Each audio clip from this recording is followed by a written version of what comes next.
ஒவ்வொரு விரலுமே பொதுவா 3 நிலை அப்படிங்கிறது வந்து பாத்தீங்கன்னா, ஒண்ணு தெய்வ நிலை, இன்னொன்னு பூத நிலை, அதுக்கப்புறம் கிரக நிலை. இன்னும் வந்து பூதம் அப்படிங்கிறது பஞ்சபூதம், இன்னொன்னு கிரகங்கிறது போது 7 கிரகத்தோட சம்மந்தப்பட்டது. அது தெய்வங்கிறது அந்தந்த விரல பிடிக்கும்போது எந்த தெய்வத்தோட ஆதிக்கம் நடக்குதுங்கிறது. அதுக்கப்புறம் இருக்கக்கூடிய மீதி 2 நிலைங்கிறது வந்து பாத்தீங்கன்னா, ஒன்று நம்மளுடைய இந்த உடம்பு சம்பந்தப்பட்டது. சரிங்களா? இன்னொன்னு வந்து பாத்தீங்கன்னா, அந்தந்த முத்திரையுடைய இணைவு சம்பந்தப்பட்டது. சரிங்களா? அப்படி வரும். அப்படி வரும்போது மெயினா இருக்கக்கூடிய இந்த 3 நிலை தான். எந்த விரல பிடிச்சாலும் இந்த 3 இயக்கத்தோட சேரும்போது, அந்த மறைமுகமா இருக்கக்கூடிய 2 இயக்கம் வந்து வேலை செய்யுது. அதனாலதான் இதை இந்த சின்முத்திரையை பிடிச்சா, அந்த ஞான முத்திரையை பிடிச்சா, உன்னுடைய ஆணவம், கன்மம், மாயை அழிந்து நீ நலமாக வாழ்வதற்கான வாய்ப்பு உனக்கு கிடைக்கும்டா. அப்படிங்கிற தத்துவத்துல தான் நம்ம ஆளுங்க இந்த முத்திரையை சின் முத்திரையை வச்சிருக்கிறாங்க. ஞான முத்திரையை வச்சிருக்கிறாங்க. சரிங்களா? அப்போ இந்த பதி அப்படிங்கிறது கட்டவிரலா இருந்து நெருப்பு இருக்கும்போது சுக்கிரனா இருக்குது. இந்த பக்கம் பசுன்னு வரும்போது அங்க வந்து காற்று சக்தியா இருந்து அது குருவாவும் செவ்வாயுமா இருக்குது. அப்போ இந்த குரு அப்படிங்கிறவரு என்ன பண்ணுவார் அப்படின்னா, ஒவ்வொரு காரியமும் இயங்குவதற்கு இந்த குருவே முக்கிய காரணமா இருப்பார். எல்லாருமே குரு வந்துட்டா நல்லது நடக்கும்னு சொல்லுவாங்க. ஆனா அவர் தான் அயோக்கியம். ஏன்னா இறப்பதற்கும் அவர்தான் காரணம், பிறப்பதற்கும் அவர்தான் காரணம்.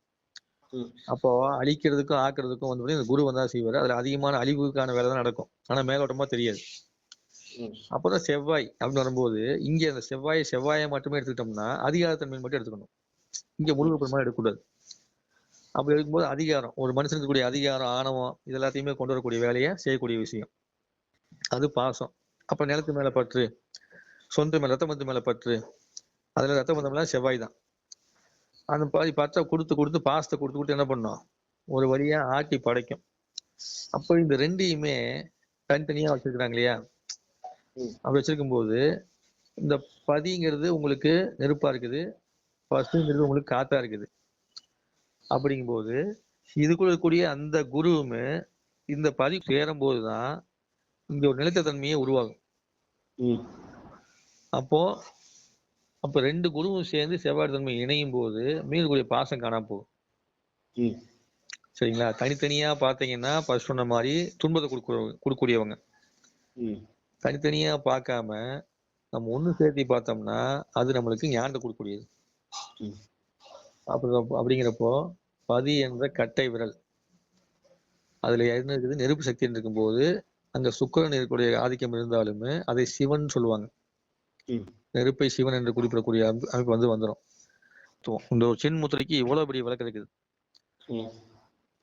நம்மளுடைய கட்டவரலுக்கு வந்து சுக்கிரன் அப்படிங்கும்போது இந்த கட்டவரல் ஏன் சுக்கிரனா வச்சிருக்கிற முன்னோர்கள் வந்து கண்டுபிடிச்சு நம்ம இயக்கம் பிரபஞ்ச இயக்கம் நம்ம கிட்டே இருக்குது அப்படின்னா, இந்த புற வாழ்க்கைக்கு வந்து சுக்கிரனுடைய தன்மை இல்லாமல் எதையும் நடக்காது.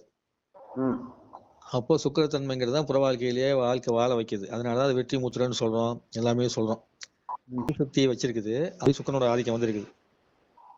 அப்போ கட்டவரலுக்கு சுக்கிரன் சொல்லுவாங்க. ஆனா சக்கரம் என்னன்னா மணிப்பூர சக்கரம், சக்தி வந்து நெருப்பு. சரிங்களா?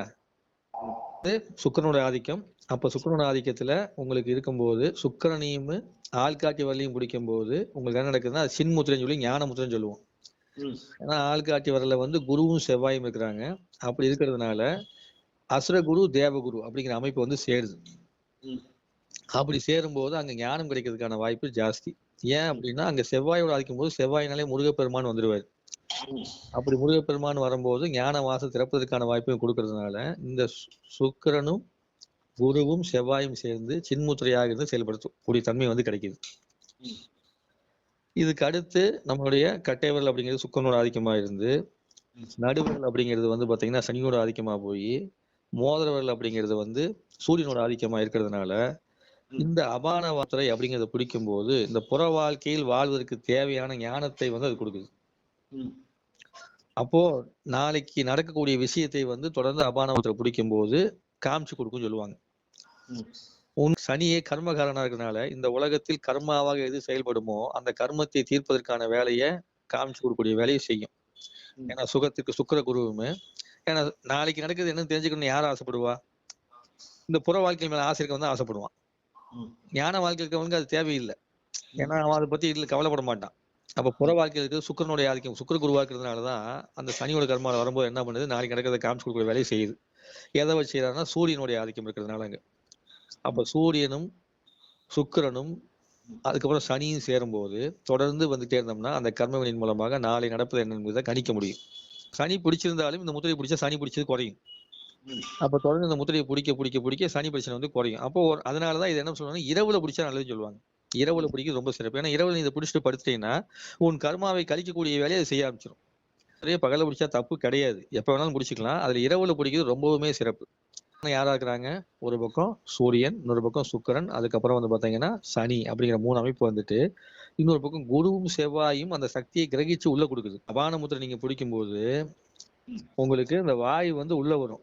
அபான வாயு முத்திரைன்னு போகும்போது எப்படி நாளைக்கு நடக்கக்கூடிய செயலை காமிக்குமோ இந்த விஷயத்த வந்து நம்மளுடைய நெருப்பு சக்தி இயங்கக்கூடிய இதயத்துலதான் என்ன பண்ணும், லாக் பண்ணி வைக்கும். எது நாளைக்கு நடக்க செய்ய விடாம பண்றது. அப்ப ஏட்டி கூட்டியா யோசிக்கிறது, அதிகமா கவலைப்படுறது, அடுத்தவங்க மேல பொறாமப்படுறது, இந்த எண்ணம் எல்லாமே போய் அந்த நெருப்பு தத்துவம் தான் வந்து நெருப்பு அதிகமா எரியும் போது எல்லாமே எனக்கு வேணும் கேட்கும். அப்ப அந்த இடத்துக்கு தான் காத்து அதிகமாக தேவைப்படுறதுனால அங்க வந்து பிளாக்கேஜ் எல்லாம் உருவாகுது. சரிங்களா? அப்ப அந்த தாக்கத்தை குறைக்கிறதுக்கு என்ன பண்றோம், இந்த அபான வாயு முத்திரையை பிடிக்கும் போது என்ன ஆகும்னா அது வந்து சரியாகுது. அதனாலதான் அது இதயத்துக்கான ஒரு அற்புதமான ஒரு சக்தின்னு சொல்லுவாங்க. அபான வாயு முத்திரைக்கும் போது இந்த காத்தை உள்ள வச்சுட்டு பிடிக்கும் போது என்ன ஆகும், அங்க இருக்கக்கூடிய அந்த கழிவுகளை வந்து அழிக்கும். நீர் முத்திரையை பிடிக்கும் போது ஒரு பக்கம் சுக்கிரன், ஒரு பக்கம் வந்து சந்திரன், அதுக்கப்புறம் புதன். நீர் தத்துவத்துல ஏதாவது குறைபாடு ஏற்பட்டால் அது வந்து கிட்னிலயோ லிவர்லயோ அது போக நம்மளுடைய தோல்ல அந்த தாக்கத்தினால் ஏற்படக்கூடிய தோல் பாதிப்புகள்ல வந்து வெளி காமிக்கும். அப்ப இந்த முத்திரையை பிடிக்கும் போது நார்மலா பிடிச்சோம்னா யூரின் அதிகமா போடுறது கம்மியா போடுறது ரெண்டையும் பேலன்ஸ் பண்ணும். முத்திரை வர்ண முத்திரைன்னு சொல்லுவோம். சரிங்களா? அப்ப அதை பிடிக்கும் போது நம்ம உடம்புல நீர்த்தன்மையை பேலன்ஸ் பண்ணும். அப்ப பேலன்ஸ் பண்ணும்போது இந்த முதிரையை பிடிக்க பிடிக்க ஒரு மனிதன் என்ன இருப்பான்னா அந்த தோல் இருக்கக்கூடிய சுருக்கம்லாம் அவனுக்கு வராது, தோல் அனாவசியமான வீக்கங்கள் வராது. அப்ப இளமை தோற்றங்கிறது எப்போதுமே இருக்கிற மாதிரியே இருக்கும். இப்ப யாருக்காவது யூரின்ல பிரச்சனை இருக்குது, கிட்னில பிரச்சனை இருக்குது, செக்ஸுவல் டிசார்டர் பிரச்சனை இருக்குது, தோல் அடிக்கடி வறண்டு போயிடுது, தோல் எக்ஸிமா வருது, சொரியாசிஸ், இந்த மாதிரி எந்த சம்பந்தப்பட்ட தோல் வியாதியும் எந்த சம்பந்த நீர் வியாதியும் இருந்தாலுமே நீர் முத்திரையை வந்து பிடிக்கும் போது அவங்களுக்கு சரியாதுக்கான வாய்ப்பு வந்துடும். அப்ப சரி பிராண முத்திரை எப்படிப்பா வேலை செய்யுது அப்படின்னு பார்த்தா இதுதான் செம சூப்பரா இருக்குது. எப்படின்னா இது ஒரு பக்கம் சுக்கிரன், அது இந்த புறவத்துக்கான இன்பம், இந்த உடம்புக்கு தேவையான சக்தின்னு வச்சுக்கலாம். இந்த பக்கம் வந்து சூரியன், அவன் தான் இந்த பூமியில் இருக்கக்கூடிய இந்த புற வாழ்க்கைக்கு தேவையான எல்லா வார்த்தையும் கொடுக்குறான். ஃபர்ஸ்ட் ஞானத்துக்கான பாதி கொடுக்குறாலும் அவர் தான், மற்றபடி புற வாழ்க்கை கொடுக்குற அவர் தான், அந்த சூரிய பவன் தான். அந்த சூரியன் வந்து மோதிர வரல், அது மண் தத்துவம். அப்போ நெருத்துவத்துவம் மண் தத்துவம் சேருது. இந்த பக்கம் வந்து பாத்தீங்கன்னா சந்திரன் புதன். அப்போ சூரியனும் சந்திரனும் சேர்ந்தாலே சிவசக்தி யோகம்னு சொல்லுவாங்க. அப்ப சூரியன் சந்திரன் சேரும்போது 2 பக்கமும், அதாவது 2 பாகமும் இடமும் வளமும் சேர்ந்த மாதிரி கணக்கு. நம்முடைய வலது பாகத்தை சூரியன் பாங்க, இடது பாகத்தை சந்திரன் பாங்க. அப்ப சூரியன் சந்திரன் மோதிர வரலும் சுண்டலும் சேர்ந்தா இடது பாகம் வலது பாகம் சேர்ந்துருச்சு. சுக்கிரர் தன்மை அப்படிங்கிறது வந்து மூலாதாரத்தோட சம்பந்தப்பட்டு அப்படியே என்ன பண்ணுது, இயக்கத்துக்கு வந்து கொண்டு கொடுக்குது. ஏன்னா சுவாசம் அங்கதான் இருக்குது. அப்ப அது வந்து நெருப்புத்தன்மையா வந்து சேர்ந்துருவீங்க. இது சேர்ந்த உடனேவும் அதுக்கு அடுத்து இருக்கக்கூடிய உள்ள இருக்கக்கூடிய புதன், புதனுக்கு வந்து ஒரு பக்கம் வந்து பாத்தீங்கன்னா தோல் இருந்தாலும் ஒரு பக்கம் ஆசை, அவனுடைய எண்ண ஓட்டம், இது எல்லாமே புதன் சம்பந்தப்பட்டு வந்துடும். அப்போ இந்த உலகத்துல அவனுக்கு எது தேவையோ, எதை தேவையான முறைப்படுத்தி கொடுக்கணுமோ அதை தனியுமே செய்யக்கூடிய வேலையை அந்த பிராணமுத்திரை. அதனால இது பேர் பிராணமுத்திரை வச்சாங்க. அதனாலதான் இந்த பிராணமுத்திரை பிடிக்கும் போது வாத நோய் வந்து மாதவிடாய் பிரச்சனை அப்படி இப்படின்னு சொல்லக்கூடிய கிளாண்ட் பிரச்சனை எல்லாம் முத்திரை இப்படி வேலை செய்யுது. சுக்கிரன் குரு சனி, சரிங்களா, இவங்க 3 பேர் சேர்ந்தா அவன் கோடீஸ்வரன். சுக்கிரன் குரு சனி 3 பேர் சேர்ந்தா அவங்க கண்டிப்பா கோடீஸ்வரன். அப்போ கோடீஸ்வரர் முத்திரையை தான் பிடிக்கிறோம். அப்படி பிடிச்சு அதை சமநிலைப்படுத்தி வச்சுக்கிறோம். இந்த 3 பேர்த்தையுமே உள்ள செவ்வாய்ங்கிறது வந்து ஒரு பக்கம் முருகப்பெருமான இருந்து செயல்படக்கூடியது, இன்னொரு பக்கம் ரத்த ஓட்டம். ரத்த ஓட்டங்கிறது நமக்கு ஒரு இயக்கம் இருக்குது, ரத்த ஓட்டம் நம்ம இயங்குவோம். அப்போ அங்க வந்து செவ்வாயோட ஆதிக்கம் இருக்குது. அப்ப இது 3மே சேருது. செவ்வாய்ங்கிறது ஒரு பக்கம் நிலத்தன்மை, அதாவது நிலம், நிலையான ஒரு அமைப்பு கொடுக்கக்கூடியது. சரிங்களா? அந்த செவ்வாய்க்கு அது அதிகாரம், ஃபோர்ஸ், ரொம்ப போல்டா இருக்கிறது, ஆளுமை தன்மை, இதெல்லாம் செவ்வாயோடது. அப்ப இது 3 இந்த ஆளுமை தன்மை எல்லாமே இருக்கவன் தான் ஒரு பணத்தை வந்து கோடீஸ்வரனா இருக்க முடியும். ஆளுமை தன்மை இல்லாதவனுக்கு அவன் கோடீஸ்வரனுக்கான வாய்ப்பு கிடையாது. அவன் என்னதான் வச்சிருந்தாலும் பணத்தை காப்பாற்ற முடியாது. அப்ப இந்த 4 கிரகங்களும் சேரக்கூடிய ஒரு வேலையை என்ன பண்ணுது, இந்த 3 விரலும் செய்யுது. இங்க என்ன பண்ணிடுறோம், இந்த நீர்த்தன்மைங்கிறது கடந்து வெளியே ஓடக்கூடியது, வெளியே ஓடவில்லை, உள்ள அடைச்சு வச்சுக்கிறோம்.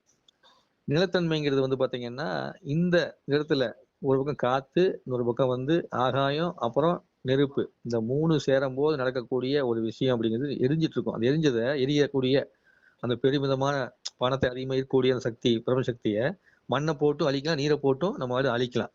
அப்போ அந்த மண்ணை போட்டும் நீரை போட்டும் அழிக்கக்கூடிய வேலையை செய்யறது ரெண்டையும் என்ன பண்ணிக்கிறோம், உள்ள மடக்கி வச்சுக்கிறோம். இதுதான் இந்த குபேரமுத்திரோட தத்துவம்.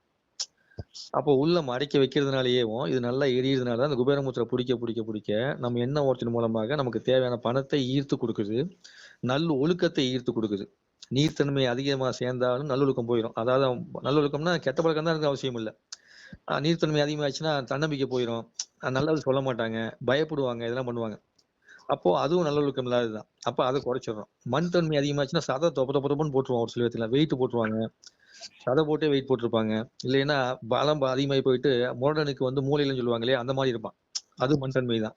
அப்ப அவன்கிட்ட பழக்கத்தை தாண்டி இதுவும் ஒழுக்கமில்லாத நிலை தான். அப்ப அந்த ஒழுக்கமற்ற 2 நிலையும் என்ன பண்ணிடுறோம், உள்ள மடக்கி வச்சிடறோம்.